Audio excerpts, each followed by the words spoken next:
Welcome to study with NKR friends. हम लोग पढ़ रहे हैं UP triple S C lower PCS के लिए, जिसमें पिछले सेशन में हम लोग टोटल 300 क्वेश्चंस को कवर कर चुके थे। तो चलिए 301 नंबर क्वेश्चन से स्टार्ट करते हैं। फर्स्ट क्वेश्चन है हमारा कि संपूर्ण ग्रामीण सामाजिक विकास के लिए आवश्यक है। तो संपूर्ण ग्रामीण सामाजिक विकास के लिए शिक्षा, स्वास्थ्य और पेयजल ये तीनों आवश्यक है। अतः हमारा आंसर ऑप्शन नंबर डी सही हो जाएगा। नेक्स्ट क्वेश्चन की तरफ बढ़ते हैं। 300 नंबर 2 होगा कि निम्नलिखित में से कौन सा तत्व ग्रामीण सामाजिक विकास में सहायक नहीं होता है। तो ग्रामीण विकास में सहायक कौन नहीं होता है, तो आंसर हो जाएगा option number D. Option number D हमारा सही हो जाएगा। सांप्रदायिक शिक्षा क्या होगा? सांप्रदायिक शिक्षा ये तत्व ग्रामीण सामाजिक विकास में सहायक नहीं होता है, सहायक नहीं होता है। नेक्स्ट क्वेश्चन हम लोग देखेंगे 303 नंबर क्वेश्चंस को देखेंगे और क्वेश्चन होगा हमारा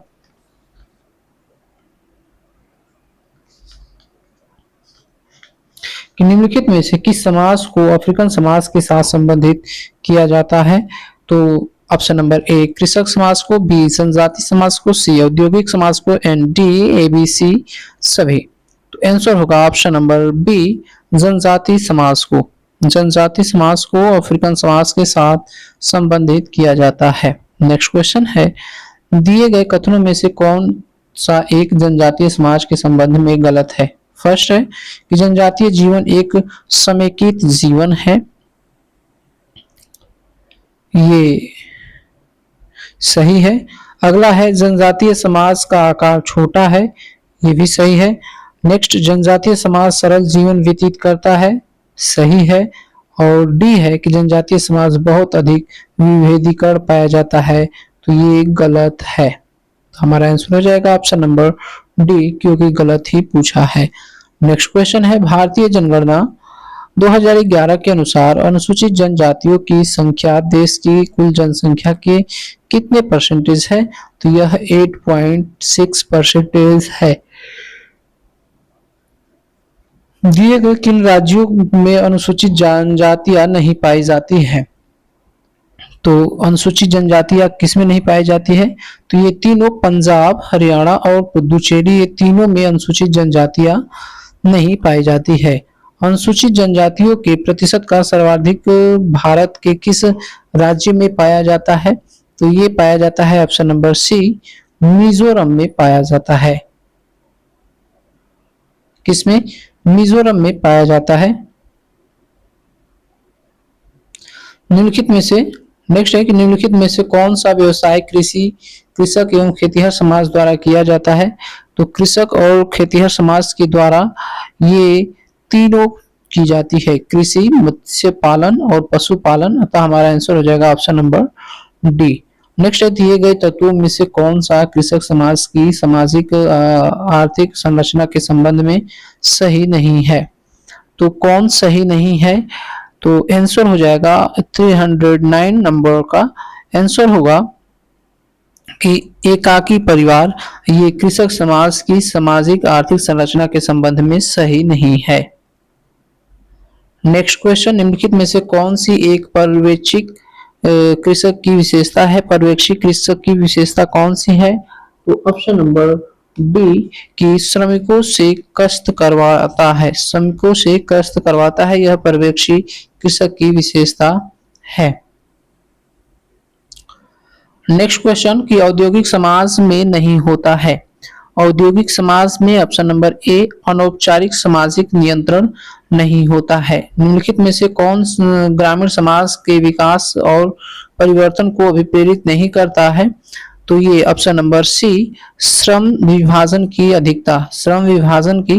अधिकता नहीं प्रेरित करता है। ग्रामीण समाज ने जमींदार का कार्य नहीं किया है, ग्रामीण समाज ने जमींदार का कार्य नहीं है, तो ये जमींदार का कार्य ऑप्शन नंबर डी खेतों में स्वयं कार्य करना ये नहीं है। ग्रामीण समाज के निम्नलिखित में से किस कारीगर के दौरान लोहे के पहिए का निर्माण किया गया था? तो लोहे के पहिए का निर्माण ऑप्शन नंबर डी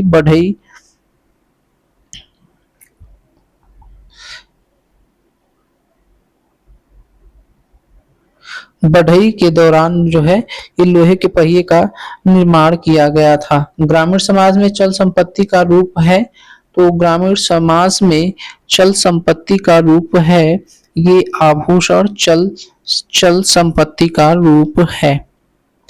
वह सामाजिक स्थिति जिसमें एक व्यक्ति अपनी मूलभूत आवश्यकताओं की पूर्ति नहीं कर सकता है क्या कहलाती है? तो उसे हम गरीबी कहते हैं, जो अपनी मूलभूत आवश्यकताओं को पूरा नहीं कर सकता है। नेक्स्ट है, भारतीय ग्रामीण समाज में कोई व्यक्ति गरीबी रेखा से नीचे यदि वह प्रतिदिन आय कितना कम कमाता है? तो यदि वह व्यक्ति प्रतिदिन प्रतिदिन 32 रुपए से कम कमाता है तो वो गरीब है।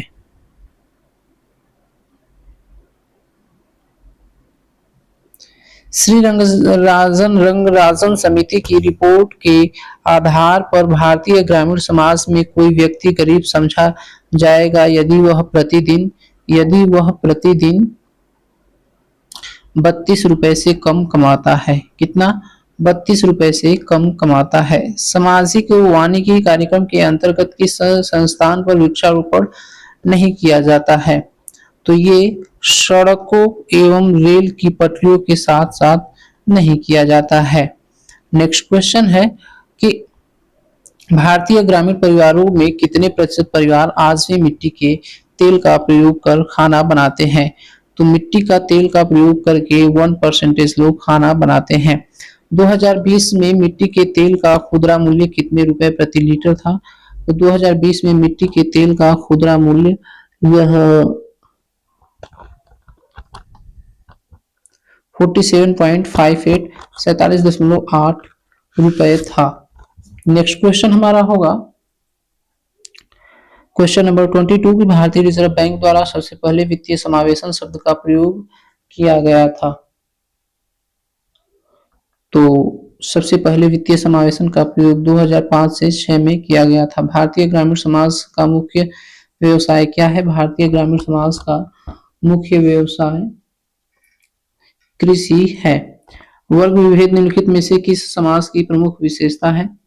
वर्ग विभेद निम्नलिखित में से किस समाज की प्रमुख विशेषता है?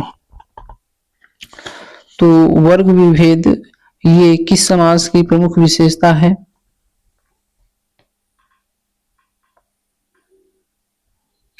आंसर हो जाएगा ऑप्शन नंबर बी, औद्योगिक समाज की विशेषता है।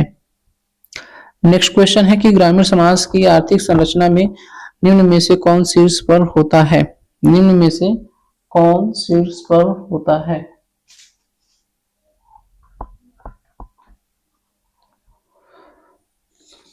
ऑप्शन नंबर ए बटाईदार, बी ठेकेदार, सी जमींदार और डी काश्तकार। तो आंसर हो जाएगा ऑप्शन नंबर बी ठेकेदार। नेक्स्ट क्वेश्चन, ग्रामीण समाज में व्यवसाय का आधार होता है? तो ग्रामीण समाज में व्यवसाय का आधार ऑप्शन नंबर बी जातिगत होता है। नेक्स्ट क्वेश्चन, सरपंच एवं उप सरपंच की अनुपस्थिति में ग्राम सभा की बैठक की अध्यक्षता कौन करता है? तो सरपंच एवं उप सरपंच की अनुपस्थिति में ग्राम सभा की बैठक ये ग्राम सभा द्वारा निर्वाचित व्यक्ति करता है। भारत में श्वेत क्रांति के प्रमुख शिल्पकार कौन थे? तो भारत में श्वेत क्रांति किससे संबंधित है? श्वेत क्रांति ये दुग्ध से संबंधित है। तो भारत में श्वेत क्रांति के शिल्पकार कौन है? भारत में श्वेत क्रांति के शिल्पकार है वी कुरियन। किस बैंक समूह द्वारा ग्रामीण भारत में सबसे अधिक ऋण प्रदान किया जाता है? तो ये प्रदान किया जाता है ऑप्शन नंबर सी सहकारिता बैंक के द्वारा। नेक्स्ट है, हरित क्रांति मुख्य रूप से किस उत्पादन में सबसे अधिक वृद्धि करने में सफल रहा है? तो ये रहा है सबसे अधिक वृद्धि करने में सफल किस में रहा है? तो आंसर हो जाएगा ऑप्शन नंबर बी अनाज फसल। क्या हो जाएगा? अनाज फसल। नेक्स्ट है निम्नलिखित में से कौन सामाजिक शोध विधि के अंतर्गत शामिल नहीं है? सामाजिक शोध विधि के अंतर्गत शामिल नहीं है, ये है भूमि वितरण। नेक्स्ट है सामाजिक शोध विधि के व्यवहारिक उद्देश्य में कौन सा शामिल है? सामाजिक शोध विधि के व्यवहारिक उद्देश्य में कौन शामिल नहीं है? तो आंसर हो जाएगा ऑप्शन नंबर ए, सामाजिक समस्याओं का समापन। क्या हो जाएगा? सामाजिक समस्याओं का समापन। नेक्स्ट क्वेश्चन है निम्नलिखित में से किसका संबंध सामाजिक शोध विधि से है? तो दिया है कि निम्नलिखित में से किसका संबंध सामाजिक शोध विधि से है? सामाजिक शोध विधि से है तो ग्रामीण विकास कार्यों का मूल्यांकन। सामाजिक शोध विधि का विशेषता क्या है? सामाजिक शोध विधि का विशेषता है कि प्रमाणों का विश्लेषण। क्या हो जाएगा? प्रमाणों का विश्लेषण।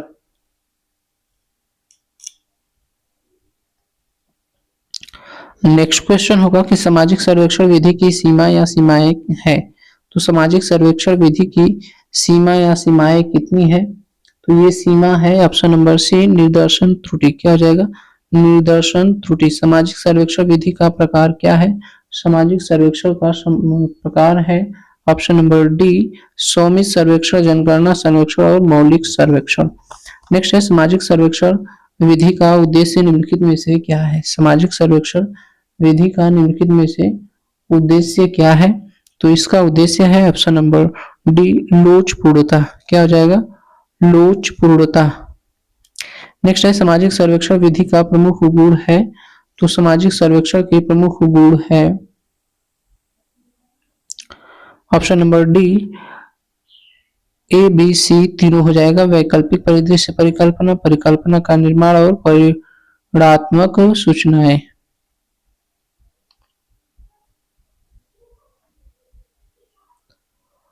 नेक्स्ट क्वेश्चन है कि वैज्ञानिक पद्धति का कार्य निम्नलिखित में से किस पर आधारित है? वैज्ञानिक पद्धति का कार्य निम्नलिखित में से किस पर आधारित है?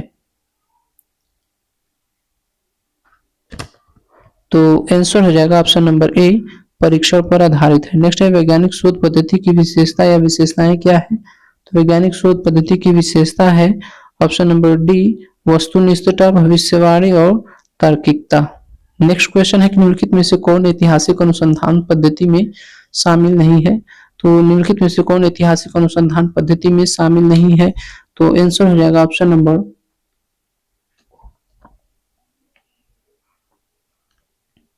सी की भावनात्मकता शामिल नहीं है। ऐतिहासिक अनुसंधान विधि का क्षेत्र निम्नलिखित में से कौन सा है? तो आंसर होगा ऑप्शन नंबर बी की संवैधानिक व्यवस्था का अध्ययन। नेक्स्ट क्वेश्चन है कि इस पद्धति को कार्य विश्लेषण के आधार पर हम विशिष्ट से सामान्य तक पहुंच आते हैं। दिया गया कथन निम्न में से किसका है? दिया गया कथन निम्न में से किसका है?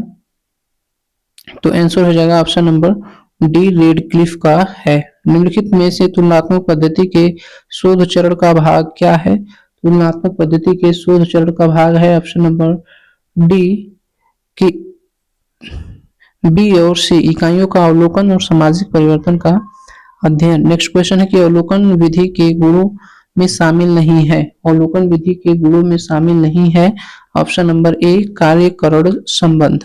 अवलोकन का प्रमुख प्रकार है, अवलोकन का प्रमुख प्रकार ऑप्शन नंबर डी, व्यवस्थित अवलोकन, सहभागी अवलोकन और नियंत्रित अवलोकन।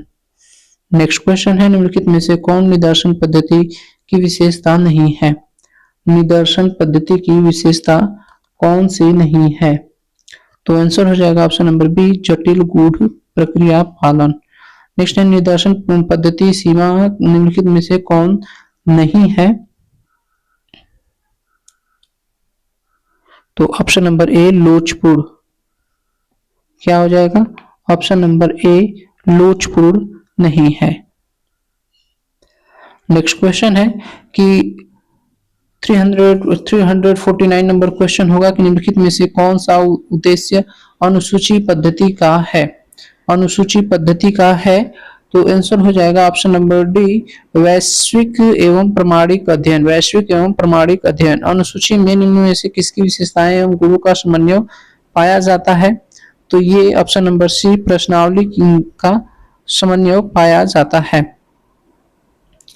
नेक्स्ट क्वेश्चन होगा कि निम्नलिखित में से कौन अनुसूची की विशेषता नहीं है?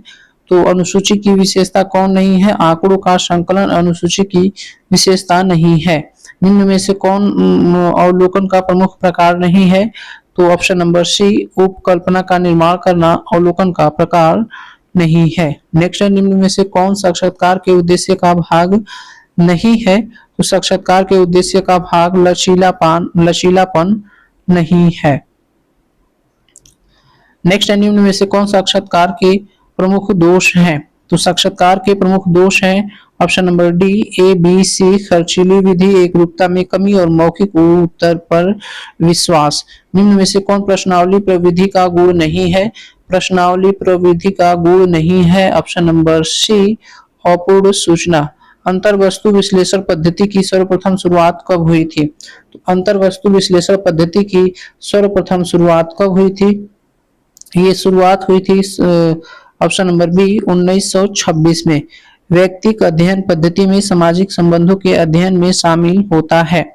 तो व्यक्तिक अध्ययन पद्धति में सामाजिक संबंधों के अध्ययन में कौन शामिल होता है?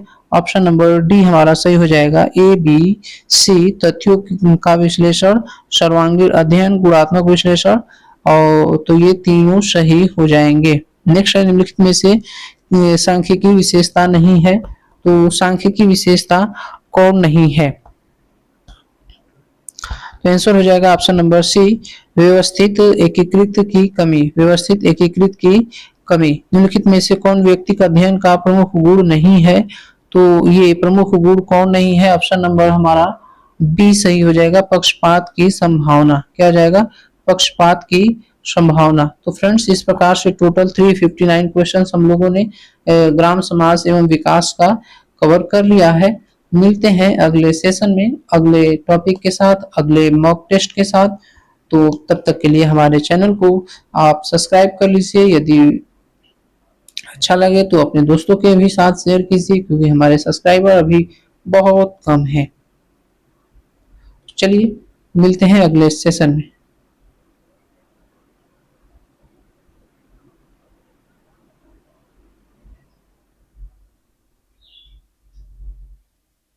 Thanks for watching.